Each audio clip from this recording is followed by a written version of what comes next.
ሰላም እንደምን አላችሁ? ይህ ከኬር ቡክስ አፍሪካ ወደ እናንተ የሚቀርብላችሁ የኬር መረጃ ሰዓታችን ነው። ለዕለቱ ያዝንላችሁ መረጃዎችም ቤት ሰርተን እናስረክባለን ብለው ህዝብን በሚያጭበረብሩ ላይ ህጋዊ እርምጃ እየተወሰደ ነው አለ የፍትህ ሚኒስቴር። ባለፉት 5 ዓመታት የኢትዮጵያ ዋጋ ግሽበት ከ1000 በመቶ በላይ መጨመሩ ተመላከተ። የሶማሌላንድ ባለስልጣናት በቀጠናው የደህንነት ጉዳይ ከአሜሪካ ወታደራዊና ዲፕሎማቶች ጋር ተወያየ። ኢትዮጵያ የ1 ቢሊዮን ዶላር የዩሮ ቦንድን እዳዋን ለማዋቀር በመርህ ደረጃ ስምምነት ላይ መድረሷ ተሰማ። እነዚህ በዝርዝር ለመስማት እንዲሁም ሌሎች መረጃዎች ለማግኘት ቻናላችንን ሰብስክራይብ፣ ላይክ፣ ሼር በማድረግ ቤተሰብ ይሁኑን። እንዲሁም ያላችሁን ሀሳብና አስተያየት በኮሜንት ሴክሽናችን እና በኢሜል አድራሻችን ይጻፉልን፣ ያስቀምጡልን እንላለን።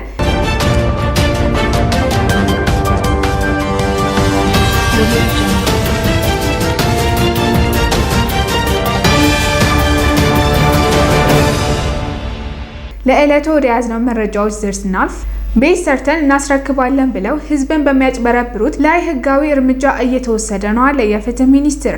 የህዝብ ተወካዮች ምክር ቤት 7ኛ መደበኛ ስብሰባ በምክር ቤቱ የአሰራርና የአባላት ስነ ምግባር ደንብ አንቀጽ 92 መሰረት የፍትህ ሚኒስቴሯ ሀና አራያ ስላሴ ከምክር ቤት አባላት ለተነሱ ጥያቄዎች ምላሽና ማብራሪያ ሰጥተዋል። በአገልግሎት አሰጣጥና ተደራሽነት እንዲሁም በህዝብ ስም የሚፈጸሙ የተለያዩ ወንጀሎችን በመከላከል ጥፋተኞችን በህግ ተጠያቂ ከማድረግ አንጻር ሚኒስቴር መስሪያ ቤቱ እየሰራቸው ባሉት ጉዳዮች ላይ ለሚኒስቴሯ ጥያቄ ቀርበዋል። ከሪል ስቴት አልሚዎች ጋር የተያያዙ ማጭበርበሮችን ከመቆጣጠር ለዲጂታል ምህዳሩ የህግ ማዕቀፎችን ተግባራዊ ከማድረግና የተቋሙን ተደራሽነት ከማስፋት አንጻር እየተሰሩ ባሉት ስራዎች ላይም ጥያቄዎችን ቀርበዋል። ሚኒስቴሯ የህግ የበላይነትን ለማረጋገጥ በየደረጃው አስፈላጊው የሪፎርም ስራዎች መተግበራቸውን አንስተው ሚኒስቴር መስሪያ ቤቱ አስፈላጊ የለውጥ ስራዎችን በትኩረት እየሰራ መሆኑንም ገልጸዋል። የዜጎችን ዲሞክራሲያዊና ሰብአዊ መብት ጥያቄዎችን በተመለከተ ማንኛውም አካል የመብት ጥያቄ ሲኖረው ህገ መንግስቱንና የሀገሪቱን ህጎች ባከበረ መንገድ ሊቀርብ ይገባል ብለዋል። ከህግ ውጭ የሆኑ ጉዳዮች ሲኖሩ ግን በየደረጃው ተጠያቂነት እንደሚኖርም ነው ሚኒስትሩ ያብራሩት። የፍትህ አገልግሎት አሰጣጥን በተመለከተም የወንጀል ጉዳዮች በባህሪያቸው ውስብስብነት ያላቸውና ዝርዝር መረጃና ማጣራትን የሚፈልጉ በመሆናቸው ጊዜ ሊወሰዱ የሚችሉ መሆኑን ሚኒስትሯ ጠቁመዋል። ቤት ሰርተን እናስረክባለን በማለት ማህበረሰቡን በሚያጭበረብሩ ተቋማትና ግለሰቦች ላይ ህጋዊ እርምጃ እየተወሰደ መሆኑንም አስታውቀዋል።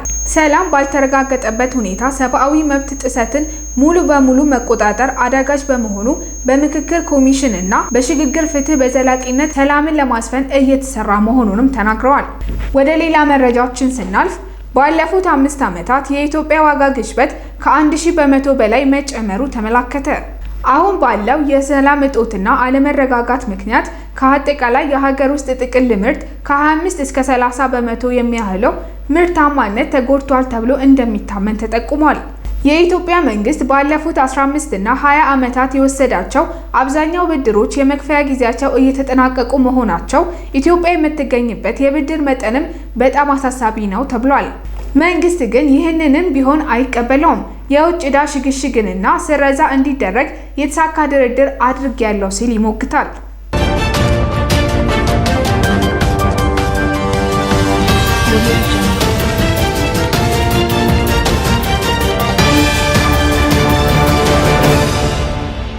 ወደ ቀጣዩ መረጃችን ስናልፍ የሶማሌላንድ ባለስልጣናት በቀጠናው የደህንነት ጉዳይ ከአሜሪካ ወታደራዊና ዲፕሎማቶች ጋር ተወያዩ። ሶማሌላንድ ባሳለፍነው ማክሰኞ ዕለት ከአሜሪካ ከፍተኛ ወታደራዊ አዛዦችና ዲፕሎማቶች ጋር በአፍሪካ ቀንድና በቀይ ባህር ክልል የደህንነት ተለዋዋጭ ላይ ያተኮሩ ውይይቶችን አስተናግዳለች።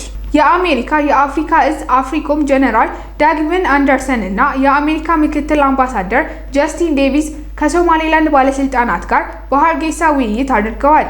ውይይቶቹ በክልላዊ የደህንነት ትብብር፣ በቀይ ባህር ኮሪደር የባህር ደህንነትና በአፍሪካ ቀንድ ሰፋ ያለ የመረጋጋት ስጋቶች ላይ ያተኮሩ ነበር ተብሏል።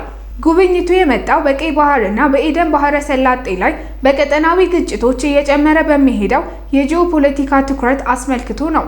የአሜሪካ ባለስልጣናት በቅርብ ዓመታት ውስጥ የባህር ንግድን ለመጠበቅ እና የደህንነት ስጋቶችን ለመጠበቅና ለመከላከል በሚደረገው ጥረት አካል በመሆን በክልሉ ውስጥ ካሉ አጋሮች ጋር ያላቸውን ግንኙነት አጠናክረዋል። የውይይቱ ዝርዝሮች ይፋ ባይሆኑም የአፍሪኮም ከፍተኛ አመራር መኖሩ ዋሽንግተን በሶማሌላንድ ላይ እያደረገ የመጣውን የደህንነት ፍላጎት ያሳያል። ይህም እንደ ሉዓላዊ ሀገር ዓለም አቀፍ እውቅና ባይኖረውም ከአብዛኛው የክልሉ ክፍል በተቃራኒ አንጻራዊ መረጋጋትን አስጠብቋል። የሶማሌላንድ ባለስልጣናት ከምዕራባውያን አጋሮች ጋር ቀጣይነት ባለው መልኩ የጸጥታና የኢኮኖሚ ትስስር እንዲኖር ጥረት ሲያደርጉ ቆይተዋል።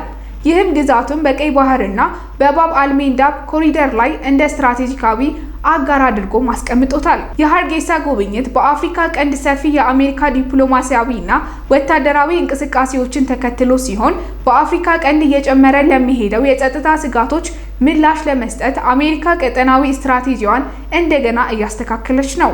ወደ ሌላ መረጃችን ስናልፍ ኢትዮጵያ የ1 ቢሊዮን ዶላር የዩሮ ቦንድ ዕዳዋን ለማዋቀር በመርህ ደረጃ ስምምነት ላይ መድረሷ ተሰማ። የገንዘብ ሚኒስቴር በፈረንጆቹ 2024 ሊከፍል የነበረው 1 ቢሊዮን የአሜሪካ ዶላር የዩሮ ቦንድ ዕዳ መልሶ ለማዋቀር ከባለ ዕዳዎች ኮሚቴ ጋር በመርህ ደረጃ ስምምነት ላይ መድረሱን አስታውቋል። ባለፉት 10 ቀናት ሲካሄድ የነበረው ዝግ ድርድር ፍሬያማ በሆነ መልኩ መጠናቀቁን ሚኒስቴሩ ገልጿል።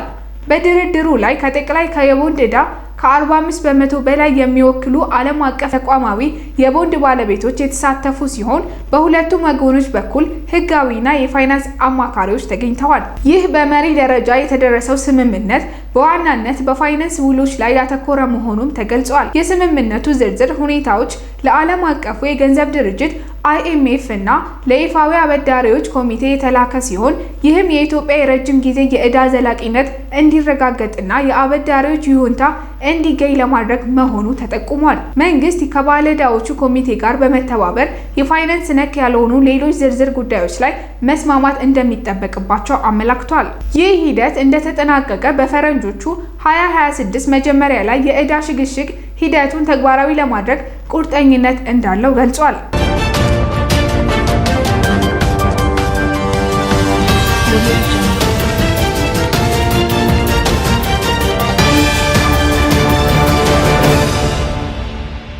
ከኬቮክስ አፍሪካ ያዝንላችሁ ለዕለቱ መረጃዎች እነዚህ ነበሩ። ለብዙዎች እንዲደርስ ቻናላችንን ሰብስክራይብ እንዲሁም ላይክ እና ሼር ማድረጋችሁን አትርሱ። ሰላም ቆዩን።